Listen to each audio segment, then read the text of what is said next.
Toujours en direct du CIMI, nous avons le plaisir de recevoir Diego Roux, Head of Transaction France d'Union Investment.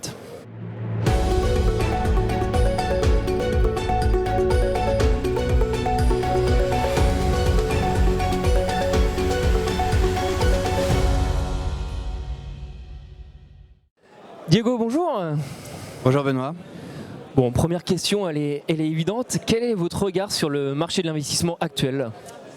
Alors, je trouve qu'on n'y voit pas très clair en ce moment. Il y a plusieurs choses. D'un côté, aujourd'hui, on a un coût de la dette qui est à peu près égal au coût du capital, en tout cas pour les actifs les plus corps. On a aussi un marché obligataire qui est très attractif.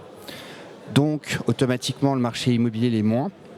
Et donc on pourrait penser que ça devrait amener de nouveau à une nouvelle hausse de taux pour être beaucoup plus attractif et qu'on ait de nouveau cet effet de levier. En revanche, je pense qu'il y a un consensus chez les investisseurs en ce moment qui est que le coût de la dette devrait baisser, a déjà un peu commencé à baisser, et donc on devrait revoir cet effet de levier. Donc maintenant, j'ai pas de boule de cristal, mais où est-ce que ça va aller, voilà.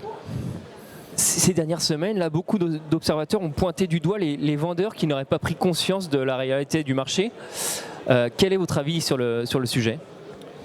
Alors, c'est un peu vrai. Surtout, ça crispe le marché. Donc, il n'y a pas de transactions.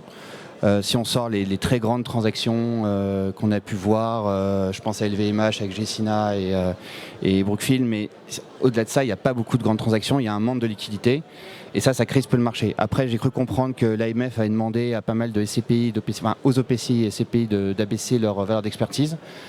Je pense que c'est un premier pas, je pense que ça va sans doute un peu débloquer le marché, mais c'est un premier pas uniquement. Dans le contexte actuel, là, du coup, quelle est la stratégie d'Union en France ? Alors nous, on est très opportuniste, c'est-à-dire, pas sur les produits, mais plus sur la manière dont on voit l'immobilier aujourd'hui. On est à l'acquisition et à la vente.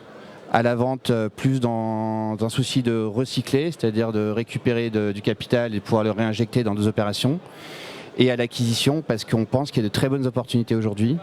Notamment sur les gros volumes qui sont, comme il y a très peu d'investisseurs qui s'y intéressent, il y a très peu de liquidités, on pense que ça va changer dans les 5-10 prochaines années, donc c'est un bon moment pour rentrer sur ce type de volume. Si on élargit un petit peu l'analyse, comment les investisseurs allemands jugent-ils le marché français à l'instant T là ? Ils sont très surpris. Pourquoi ? Parce que le marché français, c'est probablement le principal marché européen. C'était le marché le plus liquide et aujourd'hui il y a très peu de transactions.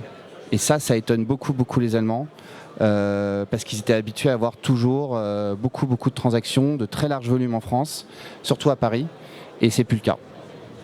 Voilà. Diego, merci beaucoup pour cet éclairage. Merci Benoît. Et à très bientôt pour une nouvelle interview.